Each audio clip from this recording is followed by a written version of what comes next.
The true key to great sex in the long term is connection. So if connection is there, but the sex fell short, I do think it can be fixed. Other than that, I'm not saying there aren't outside situations I'm not saying that's the only time it can be fixed or get better. I am saying it's very hard to sustain long-lasting satisfaction, because the key to great sex, or one of the big keys, is two people pouring into the needs and desires of their partner. Two unselfish lovers, all right? When there is connection, there is always that deeper desire to please your partner. When there is not connection, when that desire is not there, at some point, people become selfish in the bedroom, all right? People become all about what I feel like doing, not what my partner needs from me right now, desires from me right now. And now that creates a greater disconnect, a lack of satisfaction, and it again throws everything off. So the way this needs to be approached, again, I'm not sitting here saying if you get sexually involved with this man and it's not satisfying, to immediately leave him, forget about it, it's not going to work. What I'm saying is, you, as a woman, you have to learn how to communicate these things. And if you say, well, men are sensitive, they can't handle this conversation. Well, if he cannot handle this conversation now, if he cannot handle constructive criticism, and so in constructive, you are expressing this in the right way, in a more effective manner, then you are still going to end up in a relationship where now when any issue arises, you can't talk to him about it.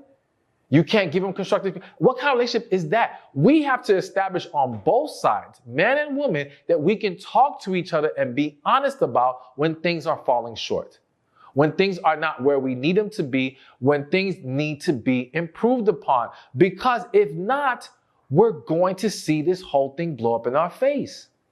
So you've got to be willing to talk to this guy and then see, can things be made better? Can things improve? Or again, if there is not a connection, maybe it's just the reality that you guys aren't best for each other.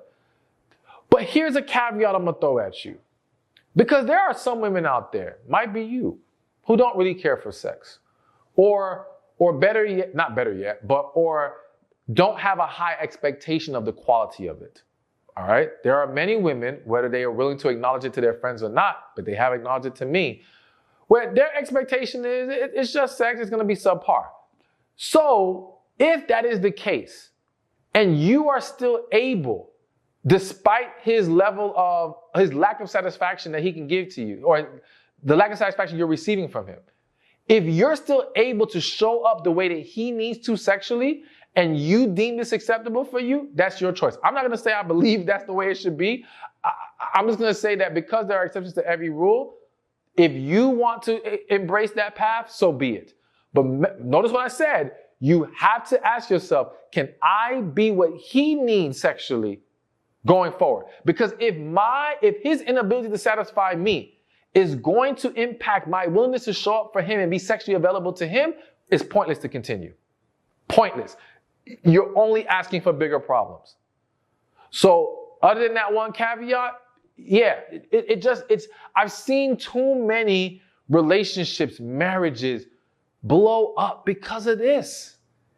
And unfortunately, people, by the point that the relationship falls apart, so many other issues came about that now everyone's focused on the other issues, and they don't even realize it was the lack of sexual connection and satisfaction that was the root of why this whole thing went downhill. Or the real root is lack of connection. And then the next thing would be the lack of sexual satisfaction. So we don't talk about this enough. We sweep it under the rug, and it needs to stop because it's only setting you up for disaster. And I'm trying to help you avoid that. All right. So I hope you're still with me. That was a lot, but let's keep it going. Here's another one. And this one it's definitely one of the most important ones. All right. They're all important, but here's a big one. Stop dating men who don't believe in getting help. Now, notice I said help and not therapy. The only reason why I phrased it that way is because I think there are men out there who they're not fond of clinical therapy, but they're willing to go get help. So maybe they have more faith in going to the pastor at church. Maybe they're willing to go to a third party. Maybe they're willing to seek outside help, but the label of therapy is something that they're against. I'm not going to say that. I want to say in most cases, if they're against help, they're against therapy. It's all connected. But anyways, I'm kind of losing track here. The point is, I'm just differentiating because that can happen. So the key here is that he has to be willing to get help. I believe that this is a discussion that we need to start having in the dating process. Asking the question of, let me ask you, if we were to get together and we were having problems, whether it be, let's say we were to get married. And I know that might be a tougher question to ask in the first few dates because some people don't want to get deep into marriage. But I think we need to be more transparent, more honest about it.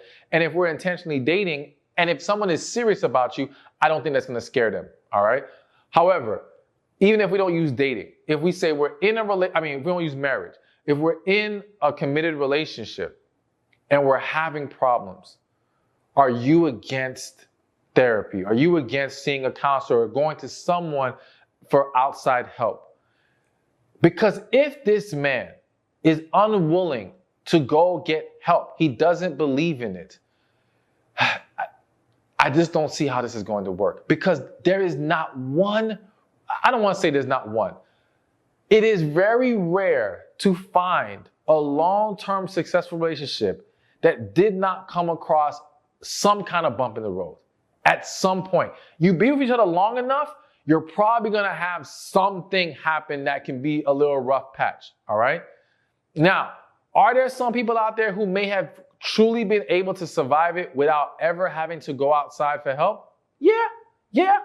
But I think it's not about, are we going to be quick to run to it? It's about, if all else fails, is that an option? And if a man says, when all else has failed, it's not even an option for me, that's a problem. Because that shows he's not going to be willing to do everything that it may take to make things work. All right? Hey, thank you for watching this video. Be sure to check this one out right here, and I'll see you there. Relationships are the key to a successful life. But there's 5 areas that we have to be mindful of when it comes to relationships. There's relationship with God, relationship with ourselves, relationship with family and friends,